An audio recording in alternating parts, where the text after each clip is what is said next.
Hey guys, welcome to another spectacular episode of the Halftime Roomies. I am here with my trusted brother in arms, Thomas Joseph. And this week we're talking about athletes who have conquered multiple sports. We all know recently The Last Dance came out, and we saw a more in depth look into Jordan's venture into baseball and how he spectacularly failed at conquering that dimension of sport. But here we have who we think are our top 10 greatest multi sport athletes of all time. So let's jump into the list. And with that, we have number 10, Tim Wisa. So Tim Wisa is not just a footballer, but he's also actually a wrestling. He's also a wrestler for WWE. He was a Bundesliga stalwart in his 7 years at Werder Bremen, won 2 cups, earned 6 caps for the German national team, and was a part of the 2010 World Cup and 2012 Euro squads.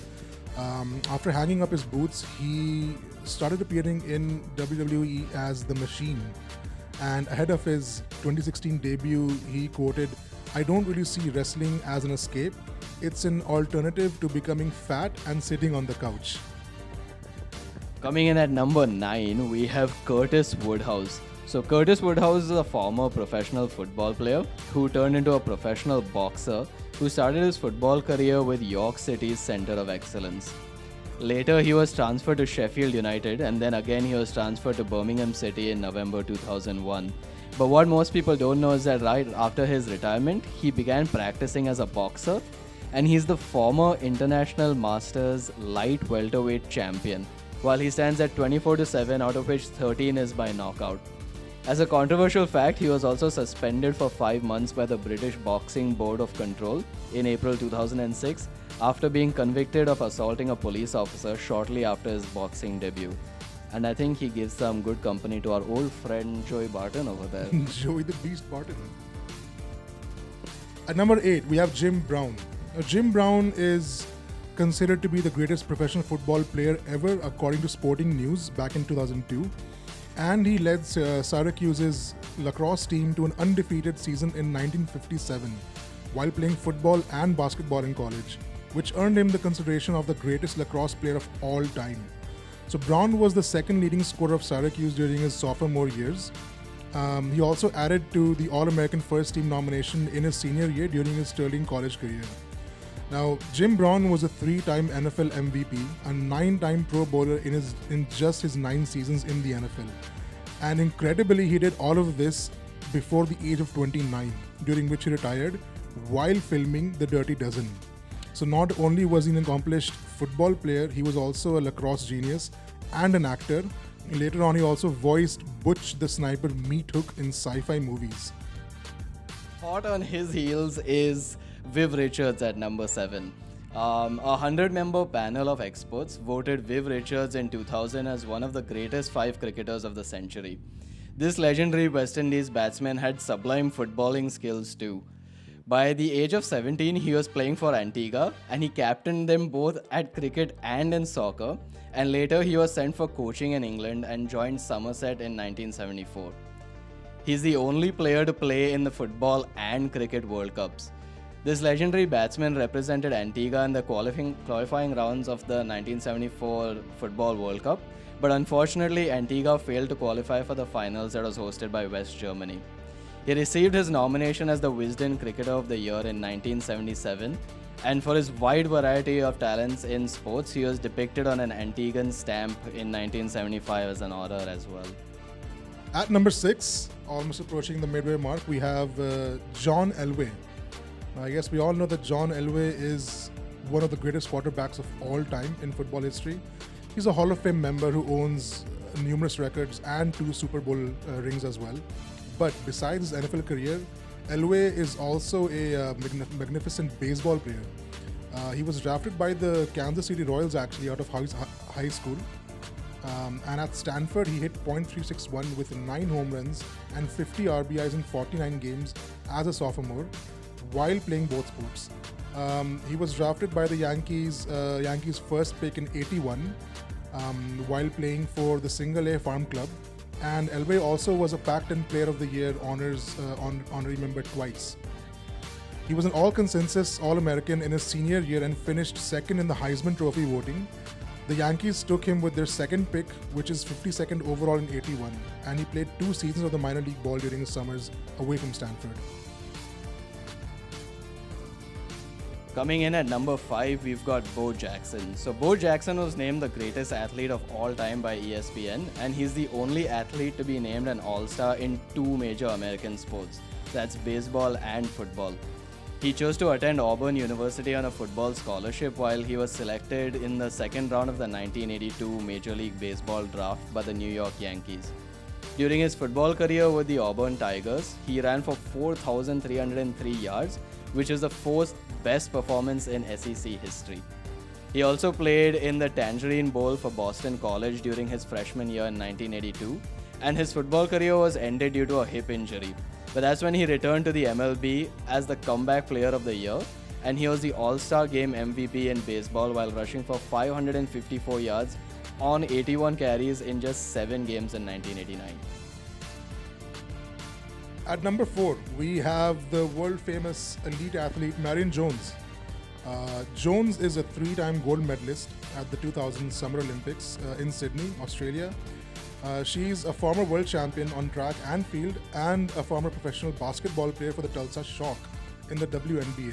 She led the North Carolina Tar Heels basketball team to a 92-10 record during her 3 years on the team during her college days, which also includes a national championship in '94, which is just incredible.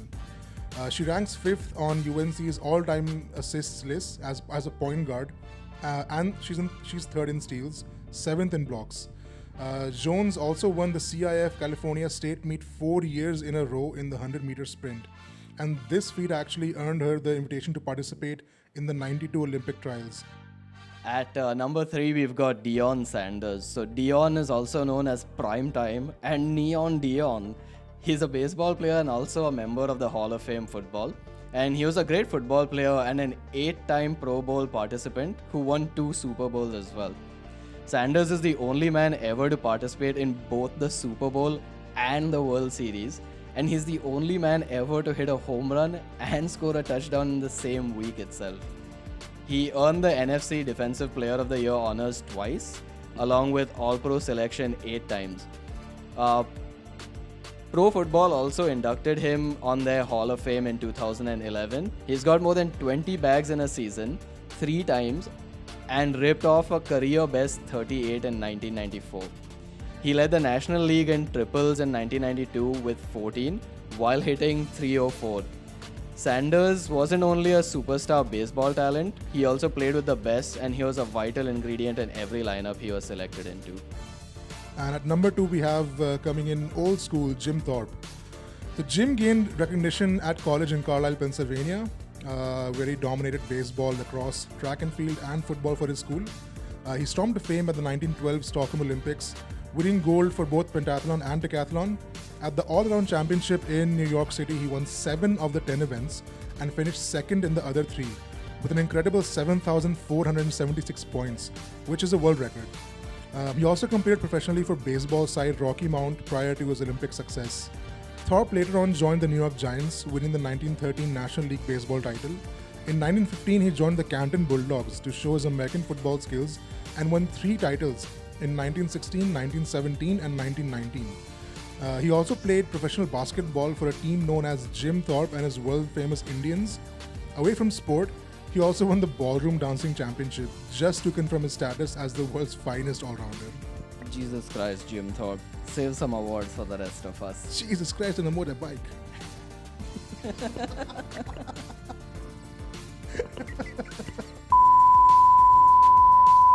So, at the very top of our list is CB Fry.